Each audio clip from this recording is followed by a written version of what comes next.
आप software engineer हो क्या? आप लोगों ने देश में कितनी तरक्की लाई है। सब कुछ कितना एडवांस हो गया है। थैंक्स। आप लोगों को देख के तो मैं एकदम हैरान हो जाता हूँ। आप कंप्यूटर में अंदर कुछ कोड करते हो और बाहर दुनिया बदल जाती है। इतना आसान नहीं है दोस्त, ये कुछ कोड का काम नहीं है, काफी मेहनत जाती है इसके पीछे।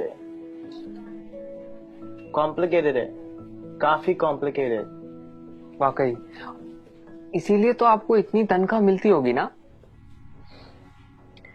Why does everyone just sees the money in it? इसके पीछे की मेहनत कोई नहीं देखता। हम हिंदुस्तानियों की सोच ही छोटी है। जस्ट बिकॉज मैं पूरा दिन एसी ऑफिस में होता हूँ और ऑब्वियसली मुझे पसीना तो आता ही नहीं होगा, right?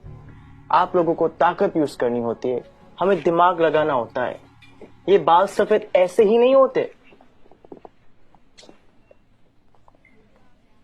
Let me give you an example.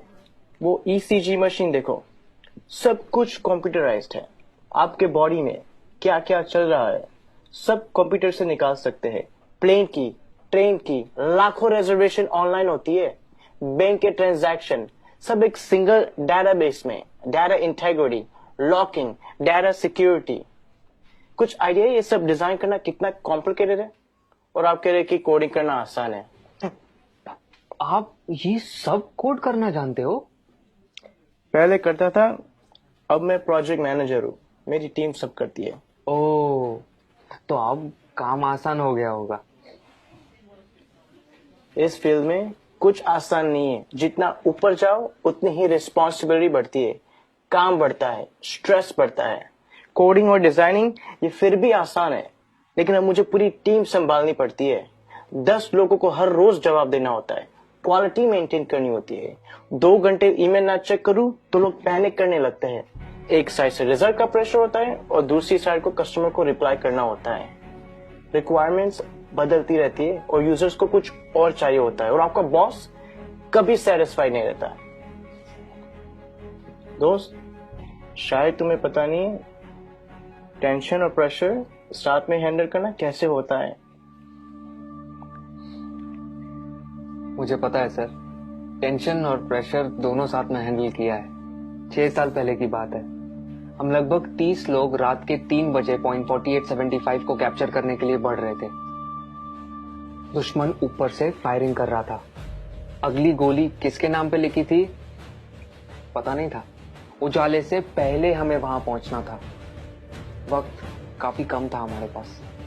होश तो तब आया जब अगले दिन हम चोटी पर तिरंगा लहरा रहे थे, और तब हम बचे 30 नहीं, 4 लोग थे। आप Subedar Sushant from 13 Jammu and Kashmir Rifles on duty at peak 4875 in Kargil. मुझे बताया गया है कि मेरी टर्म पूरी हो गई है और अब मुझे सॉफ्ट असाइनमेंट का ऑप्शन दिया जाएगा। पर आप ही बताइए सर, काम आसान करने के लिए कोई अपनी ड्यूटी छोड़ सकता है क्या? उस दिन हमारा एक जवान दोस्त बर्फ में जख्मी पड़ा था। उस पर दुश्मन की गोलियां चल रही थी। हम सब बंकर के पीछे छुपे हुए थे। उसे बचाना मेरा कर्तव्य था और मैं उसे बचाने जाने वाला था, मगर मेरे कप्तान ने मना किया और कहा कि तुम नहीं जाओगे। मैंने इस यूनिफॉर्म में सबसे पहली कसम ये ली थी कि देश की सुरक्षा के बाद मेरे आदमियों की सुरक्षा सर्वोपरि है। ये कह के वो खुद चले गए। उस जख्मी जवान को बचाते बचाते हमारे कप्तान शहीद हो गए। उस दिन से जब भी मैं बॉर्डर पर होता हूं, उन गोलियों की आवाज और कप्तान का आखिरी चेहरा मेरे सामने आता है। वो गोलियां शायद मेरे लिए थी।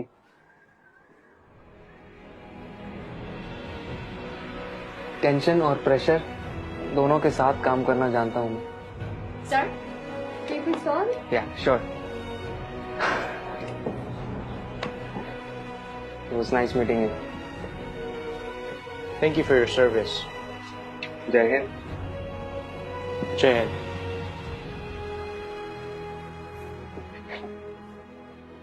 कभी खुद की जिंदगी से शिकवा होने लगे अगर, तो एक फौजी की जिंदगी के बारे में सोचना।